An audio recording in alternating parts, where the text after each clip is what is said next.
HAFIZ TV, inspiring positive change.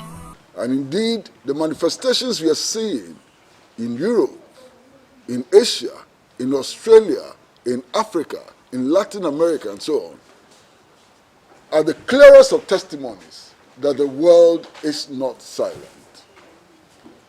Since this conflagration began, there have been various attempts to organize meetings of the Security Council of the United Nations in order to take a global position on the matter. As far as I'm aware, the only country which has opposed the unanimous decision of the Security Council is the United States of America. The only country. One country out of about 200 countries. So the world has spoken. Now, even when it comes to the United States of America, it is clearly visible, and I think it is important for us to recognize, that it is only sections of the ruling elite in the United States of America who are protecting the interests of the military-industrial complex and who, for all kinds of reasons, appear to be firmly behind the State of Israel. I referred earlier to the mass demonstrations in the United States of America, and yesterday there were demonstrations in Michigan, in Chicago, in Washington, in New York. Virtually every major city of the United States of America, people poured into the streets to demonstrate. And that should be the clearest indication of the popular support that the struggles of the Palestinian people enjoy, even in the United States of America. Now, it is important, for example, to recognize that, yes, the Trump administration declared Jerusalem as the undivided capital of Israel. Is that a popular move in the U.S.? I don't think it is a popular move in the U.S. And of course, all of us know what has happened in the United States over the last couple of years. And we do know, as a fact, that the Trump administration lost elections, largely as a result of the fact that his policies were unpopular and so on. Even today, as we speak, the United States of America is talking at both sides of his mouth. On the Security Council, the United States is struggling to prevent the issuance of a unanimous statement by the Security Council of the UN.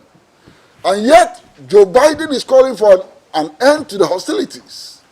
The U.S. is talking at both sides of his mouth.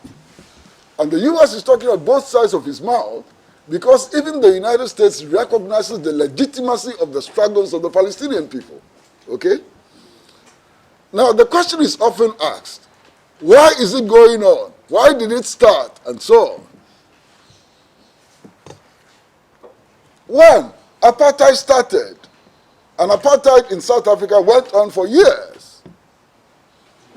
So, the most important thing is the forces of resistance, the forces which eventually defeated apartheid. Why? Fascism emerged in Germany, and it continued for years. So, fascism in Germany was defeated by a combined internationalist force of people who believed in democracy, who rejected racism, and who rejected policies of genocide. Yes, Israeli apartheid and colonial occupation has begun, and it is continuing. And it is continuing because there are persons who profit from it. They are stealing Palestinian lands, they are stealing Palestinian resources, they are seeking to dominate the Middle East and so on because of the abundant resources of the Middle East. But like all fascist regimes of the past, like the apartheid regime of South Africa, Israel's occupation will come to an end. The imposition of apartheid will come to an end. Israel will be defeated. The objectives of Israel will not be achieved in Palestine, and the signs are clear.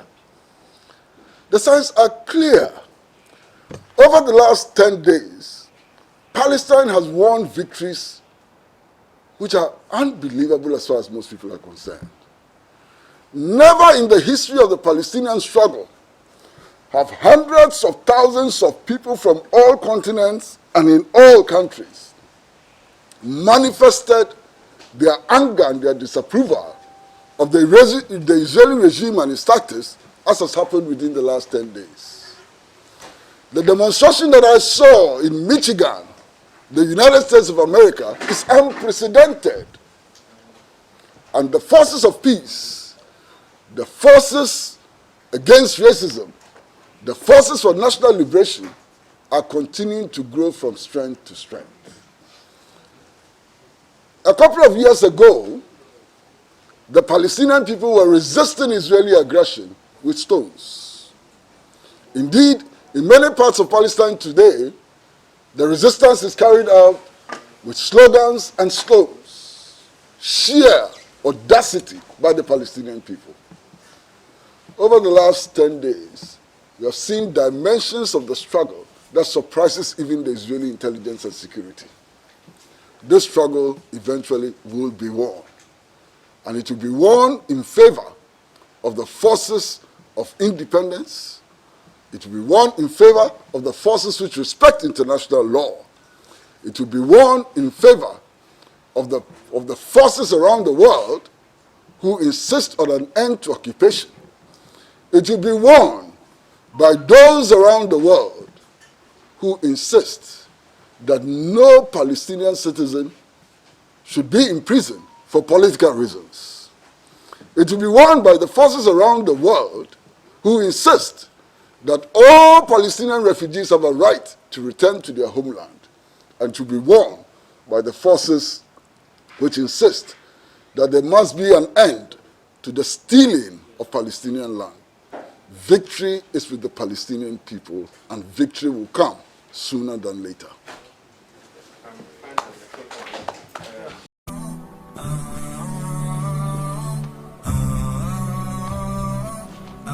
HAFIZ TV, inspiring positive change.